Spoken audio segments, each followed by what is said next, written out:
Palm જ્વેલર્સના કર્મચારીઓ 3 kilo સોનું supply કરવા જતા હતા તે સમયે તેમની સાથે લૂંટની ઘટનાનો પ્રયાસ થયો હતો. જ્વેલર્સ પેઢીના કર્મચારીની આંખમાં મરચાની ભૂકી નાખી લૂંટ કરવાનો પ્રયાસ કર્યો હતો, પણ આ પ્રયાસ નિષ્ફળ સાબિત થયો અને આરોપીઓ લૂંટ કર્યા વગર જ ભાગ્યા હતા. આરોપીઓ સોનું ભરેલી બેગ લેવા ગયા, પણ તે દરમિયાન જ્વેલર્સના કર્મચારીએ ગાડી લોક કરી દીધી અને હોર્ન મારીને આજુબાજુના લોકોને બોલાવતા આરોપીઓ ફરાર થઈ ગયા હતા. પામ જ્વેલર્સના કર્મચારીઓ 200 સોનાની લકી અને 200 સોનાની ચેન સપ્લાય કરવા જતા હતા તે દરમિયાન આ બનાવ બન્યો હતો. જોકે આ ઘટના બાદ પોલીસની જાણ કરવામાં આવતા પોલીસની ટીમે સીસીટીવીના આધારે આરોપીઓને ઝડપવા પ્રયાસો હાથ ધર્યા છે. આખરે આ કેસમાં પોલીસને મોટી સફળતા મળી અને 9 આરોપીઓમાંથી 7 આરોપીઓની પોલીસે ધરપકડ કરી છે. પોલીસથી બચવા આરોપીઓએ ગાડીનો નંબર ઢાંક્યો હતો. ત્યારે ચોંકાવનારી વાત એ છે કે આ તમામ આરોપીઓમાં એક આરોપી પામ જ્વેલર્સનો જ પૂર્વ કર્મચારી હોવાનું સામે આવ્યું છે. પાસે જે પેઢી છે એ પેઢીના વિગતો છે કે કોને અંદરથી માહિતી લીક કરેલી છે એવી વિગતો સામે આવી નથી, પરંતુ મિતુલ ચૂંકી પહેલાંથી જ આ પેઢીની અંદર કામ કરતો હતો એટલે એને પહેલાંથી જ ખબર હતી કે કેટલું સોનું જાય છે, કઈ ટાઈમે જાય છે, કઈ રીતે જાય છે, આખી બધી વિગત એમને પ્રાઇમરીલી હતી જ. અને સાથે સાથે એમને જે રેકી કરેલી છેલ્લા 2-2.5 મહિનામાં 4-5 વખત, એનાથી એને આખું ક્રોસ વેરિફિકેશન કરી લીધું હતું કે એમનું પ્લાન સફળ થાય એવા પ્રયાસો થયા હતા. આરોપીઓ એકબીજાના સંપર્કમાં કેવી રીતે હતા? કારણ કે મેઇન જે 3 ભૂમિકા હતી, મિતુલ, પવન અને જે શંભુ હતા. હા, એ બધા આરોપીઓ જે છે એકબીજાથી પહેલાથી જ ઓળખાણમાં છે. કોઈ ક્રાઇમના લીધે ઓળખાણમાં નથી, પરંતુ મિતુલ જે છે એ પહેલા પેઢીમાં કામ કરતો હતો. પવન સોની છે એ સોનાનું જ કામ કરે છે. તો આ પ્રકારે એકબીજાના સંપર્કમાં આવ્યા હતા એ લોકો. એટલે એ જ કીધું મેં આપને કે માસ્ટર માઇન્ડમાં 3 નામ મેન છે. એમાં એક મિતુલ નામ છે, મિતુલ ગોપાલ દરજી, બીજું પવન સોની અને ત્રીજું જે છે શંભુ ભીખાભાઈ સોલંકી.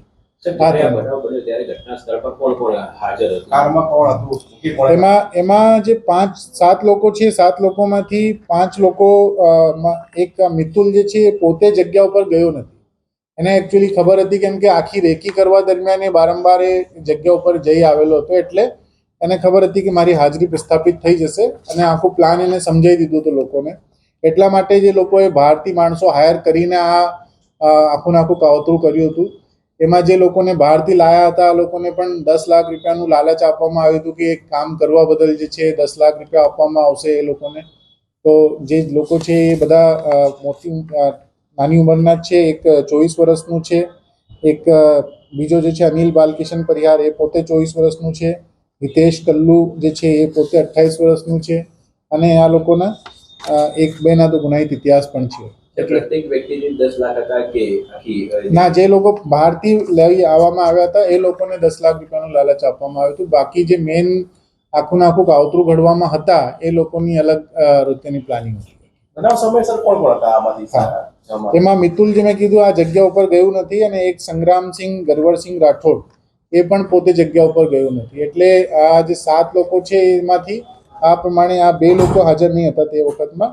3 લોકો ગાડીમાં જ બેસ્યા રહ્યા અને બાકીના જે 3 લોકો છે એ ગાડીમાંથી બહાર નીકળી અને આ લોકોએ દીપક ઉર્ફે સંજય શુક્લા, એક રાજુ સત્યપ્રકાશ મિશ્રા, એક અનિલ બાલકિશન પરિહાર અને હિતેશ ઉર્ફે કલ્લુ, એ 4 લોકો જે છે એ ગાડીની બહાર હતા. અને ગાડીમાંથી પછી આ લોકોએ કોશિશ કરી હતી કે કંઈ પણ રીતે આ 3 જે કર્મચારી છે પેઢીના એ લોકોને આતરી અને એમને ડરાવી બીવડાવી અને મારીને પછી આખું બધું સોનું લઈ જાય. કેમ કે આમાં 200 જેટલી લકી હતી અને 200 જેટલી સોનાની ચેનો હતી. એટલે એમાં જે મુદ્દામાલ હતું એ મુદ્દામાલ પણ 3 બેગમાં હતું.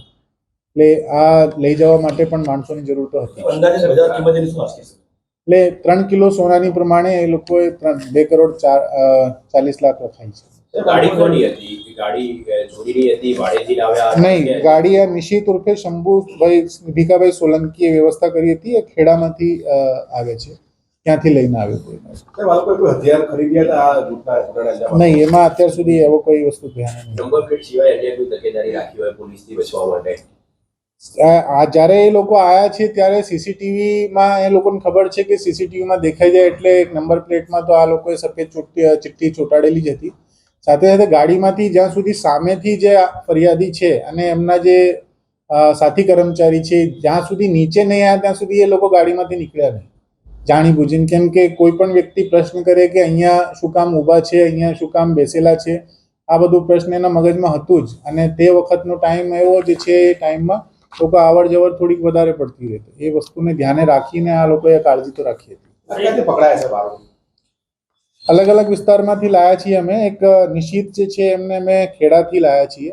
પછી પવન સોની છે ચાંદલોડિયામાંથી પકડાયું છે. મિતુલ ગોપાલ દરજી છે ઘાટલોડિયાથી પકડાયું છે. હિતેશ ઉર્ફે કલ્લુ જે છે ઓઢવથી પકડાયું છે. સંગ્રામ છે દસક્રોઈમાંથી પકડાયું છે, અને અનિલ નિકોલમાંથી અને દીપક રખિયાલમાંથી. આ પ્રકારે અમદાવાદ સિટીના અલગ અલગ વિસ્તારોમાંથી અમારી અલગ અલગ ટીમોએ બહુ સારી એવી મહેનત કરી અને બહુ વહેલી તકે આ ગુનાનું ભેદ ઉકેલ્યું છે અને આરોપીઓને હસ્તગત કર્યા છે.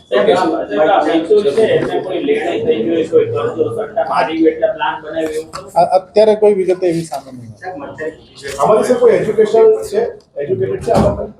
નહીં, આ વિગતો હજુ બહાર નથી આવી.